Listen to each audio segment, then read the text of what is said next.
I spent 40 hours getting my butt kicked by legends of Japanese history, and honestly, I'm ready for 40 more.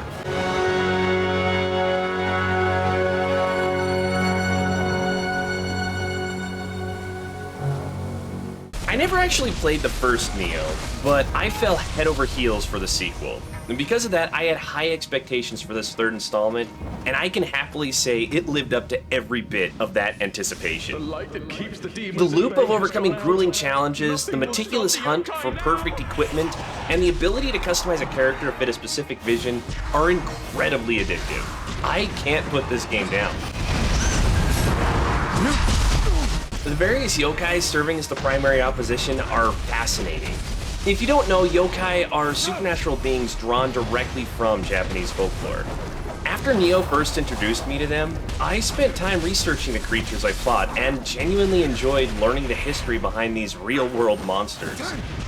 The attention to detail extends to the cast as well, since most of the characters are based on historical figures, famous for their feats during that era. While I wouldn't call myself a history buff, there is a unique satisfaction in reading about the legend who just finished kicking my butt in a boss fight. Are using spirit stones? What are they thinking? One of the standout elements is the design of the creatures. They are equal parts terrifying and formidable. Most of them look the part, though a few appear deceptive. Some enemies didn't look particularly strong, yet they would consistently surprise me by landing a flurry of hits before I could even react. This high level of design is consistent across the various environments and characters as well. Mid-combat, the game does offer a mechanic to instantly switch between ninja and samurai styles, and to be honest, I rarely used that. I stuck with the ninja path because I prefer a high-speed approach, my strategy involving landing several quick strikes before retreating to throw projectiles, which I find a lot more engaging than a stationary build focused on parrying and heavy, slow attacks. The sheer volume of weapon choices and builds felt a little overwhelming at first, so I committed to a single weapon and focused ninja style. While splitting the loot pool between the two styles wasn't a deal breaker, I did find it a little frustrating that dropped accessories were locked to one style or the other. This made farming for a specific gear much more tedious than it needed to be. Fortunately, a blacksmith was available to craft specific equipment, provided I had the necessary recipes and materials. With the massive amount of loot I gathered, the toughest decision was whether to sell everything for gold or dismantle it for parts. I eventually found a set of gear that offered perfect bonuses for a projectile-focused build, but maintaining that equipment became expensive as the difficulty scaled. When crafting gear, the attributes are randomized. If I got a lucky roll, I would have to invest in leveling that piece. If it rolled poorly, I'd simply craft the newer version at a higher level to save some money. The game's world structure is another interesting highlight. Rather than a single massive landmass, the game is broken into large sectioned maps from different eras. Each section has a recommended level. When I started, I headed straight for the most difficult area available, which was about 16 levels above my own. I gained levels so quickly that by the time I finished that section, the rest of the map became trivial because I was defeating enemies too quickly. However, that power trip ended as I progressed. Even when I met the level requirements, the enemies became significantly more aggressive, forcing me to use every tool at my disposal to survive.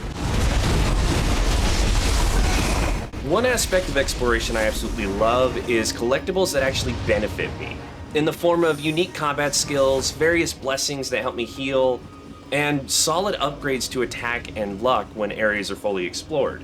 At the start of each section, I'd have to search blindly, but as I discovered more and increased my search level, the map would uncover more things for me to find, making it that much easier to get everything. It made a 100% playthrough totally worth it.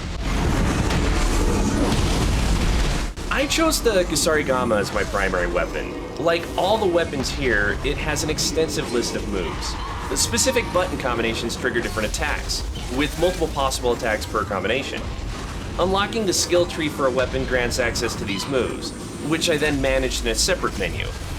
There were many impressive skills available, and while I tried to experiment, I usually fell back on a few reliable favorites to win the tougher encounters.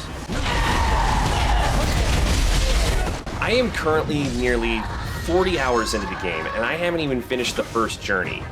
I'm already looking forward to the higher difficulty tiers and the hunt for even rarer equipment.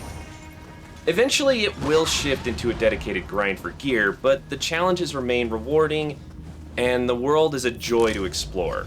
I expect to be playing this for a long time, especially if future DLC adds even more depth. With that, it's time to give this game a formal rating and place it on the shelf. The visuals are stunning, particularly the creature designs, earning it a 5. The story is decent, though it feels somewhat typical and repetitive. It wasn't my primary focus, but it served its purpose in moving the action forward, so I'll give it a 3. The gameplay is where Nioh truly excels. The depth of customization and the constant challenge provides immense value, earning another 5. The longevity is impressive because of how much there is to find and the inclusion of a more difficult second playthrough, which earns it a 4. I am still having fun playing this game. I love everything about it. I can hardly put it down. That's definitely another 5. Bringing the average score for Nioh 3 to a 4.4 out of 5. Earning it a spot in my special reserve. If you appreciate Japanese mythology and demanding combat, this is something you should experience. You don't need to have played the previous titles to understand what's happening though you might miss some context for certain aspects of the game. There are also significant quality of life improvements compared to older entries. However, if this doesn't seem to be your thing right now, check out the list on your left for plenty of other reviews I've done in the past. We can definitely find something for you.